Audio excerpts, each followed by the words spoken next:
Today, I've got one Premier League referee ready to go up against 20 football fans. Oh, no.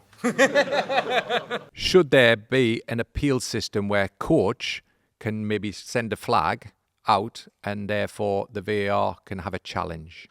Okay, Mark, where do you stand on this? I'm debating it. I'm for and against. I'm for that it will give the coaches a chance. And we saw that in cricket where all them years ago when Ben Stokes wasn't given LB because Australia had used all the reviews. So everybody didn't blame the umpire. They actually blamed the captain of Australia. So you're going to push the blame back towards the coach or the captain or whoever we decide that's going to be the challenge.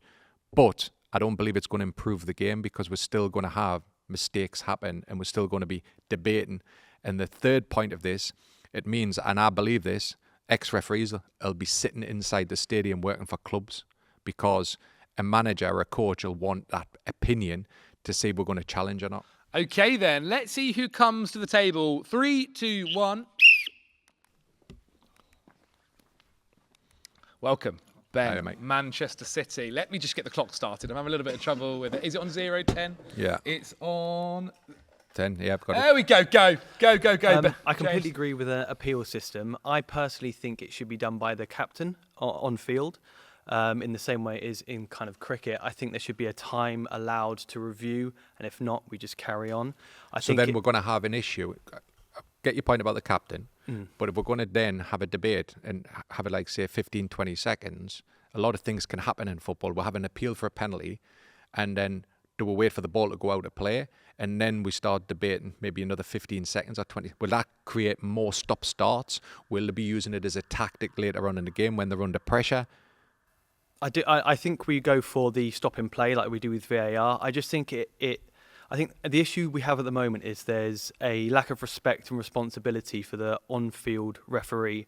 And I think a lot of kind of abuse in that comes from the fact that a lot of the decisions are solely down to the referee, who then get the VAR kind of overshadowing them and kind of taking that respect out of it. But I like that. If we use a captain, for example, we've got two options. We use the captain or the coach.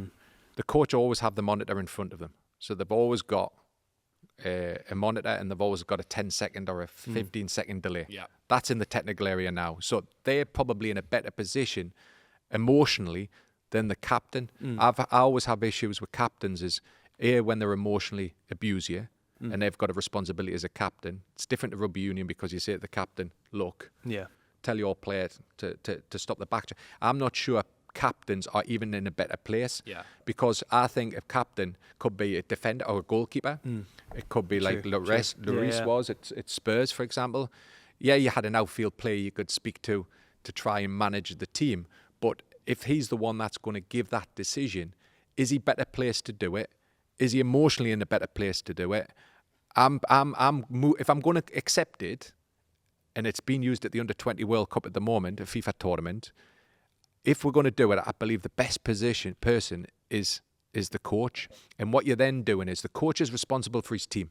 The captain has a responsibility to his players and to manage the dressing room. But the coach is managing the team. And I would prefer that ownership went to him. I'm just not convinced, even if it was the captain or the manager, we would be seeing decisions getting put right. I'll take you an example quickly.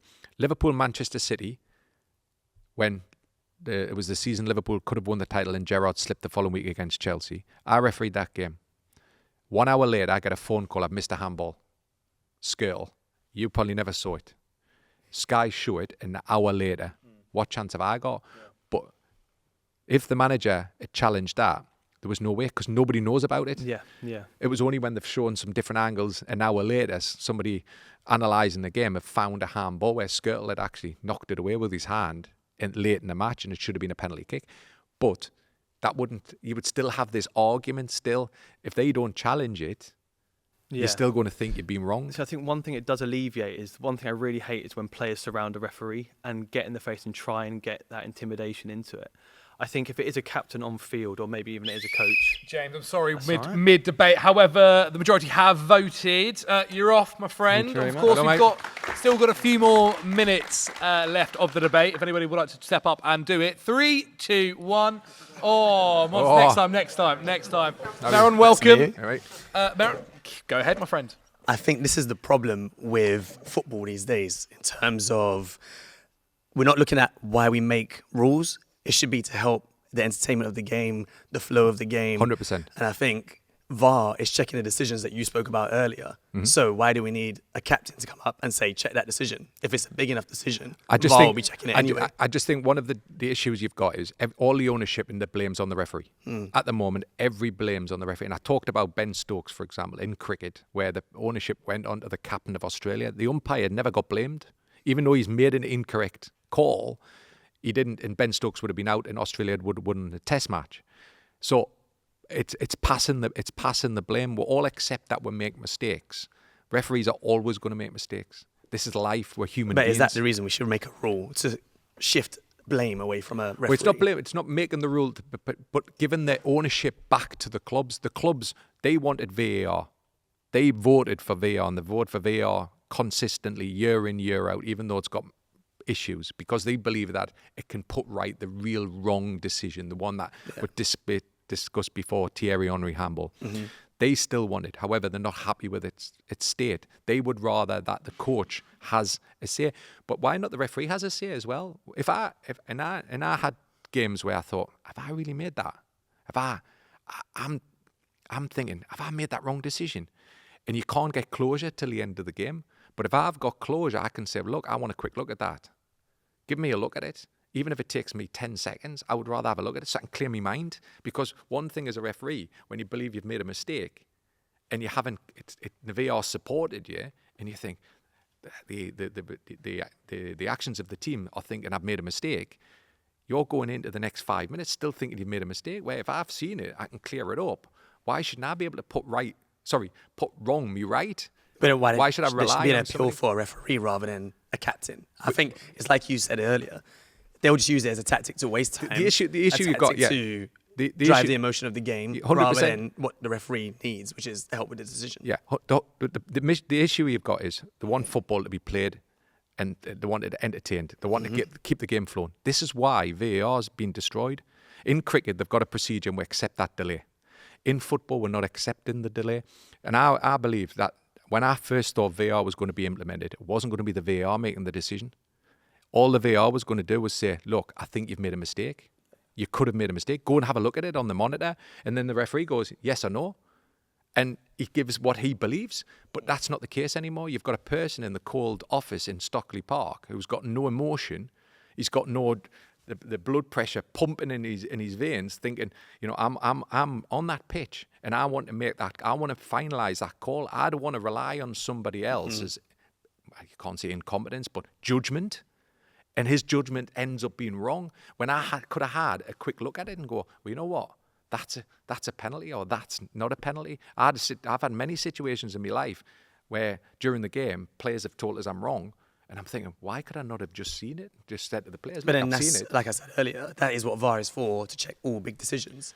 So why do we need a captain to run to a referee to say, I appeal this if it's already being checked by VAR? But because now what we've got everything is debated with VAR, and I think we don't want all these stoppages. So we've only got 4 stoppages a game, maybe one they're allowed to challenge at first half, challenge in the second half. They'll use that challenge wisely because they could lose it. But who are they challenging? Are they challenging VAR or the referee's decision? The referee's decision. So if they think it's a penalty, the referee gives no penalty, and the referee gives a penalty, they can have that challenge. The referee goes to the screen. He doesn't need a VAR. You just need an operator to give him all the angles. You say, give us the angles, give us it in real time, give us it in slow-mo, bang. You're not getting that inconsistency between the VAR and the referee. The referee still has the power. Not forgetting, in the laws of the game, referee are still the power. They're the final decision maker, but we're not seeing that anymore. The VAR is making the decisions. But I still think it just takes away from what we watch football for. I don't care. If there's a mistake, there's a mistake. We were speaking about the handball rule before. For me, if it's reaction time is too quick in terms of to react, I don't care if your arm's out here or your arm's out here. It's just too much referee. Meryl, game. sorry, my friend. You're off. I love that You're debate. off. Good debate. Really good debates. Okay, a couple of minutes left. 3, 2, 1. Mons, you going to make the move? Okay, Alice, we know you're ready. Mons, welcome to the debate. Without further ado, continue. So I think completely against it in general, because again, you made the earlier point about, the passion of the game, the limbs and wanting to score and jumping into the crowd. I just feel like in this game, if you want to appeal, it adds to the layers of what the VAR is doing wrong. And that's not saying that the appeal system can't be used in the right way. I think any system put into the game can be used in the right way. I just think I understand what you're saying, and we can have this debate all we want. I just feel every decision's getting analysed, and every club's going, that's a handball, right? Yeah. That's a foul. If we didn't have that system where we're challenging every single thing, and we allow referees to referee the game as we used to see years ago, but we had that layer of a clear mistake like Thierry Henry's handball, then we'd be in a better state. The game would flow more, would have less stoppages, would have less challenges, would accept the referee's decision again, which we don't anymore. We used to, but we don't anymore. And we've got that layer of protection that would get that scandalous decision. The Mendes ball over the line, the Thierry Henry handball.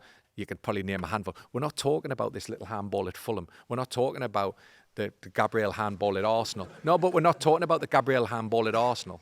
We're talking about the big, huge mistakes that referees can end their careers on. But then we go into the conversation of, do people want to better the game, to make the perfect game, or do they want the natural game? That's a good point. That's a good point. It's a good point that cannot be debated, my friend. Well done, guys. Well debated, all of you. So there we have it. 20 football fans up against Mark Clattenburg. Mark, thank you so much for joining us. I think everybody here has enjoyed it. Well, without further ado, Mark, where is it? Yeah, blow your whistle. You're off.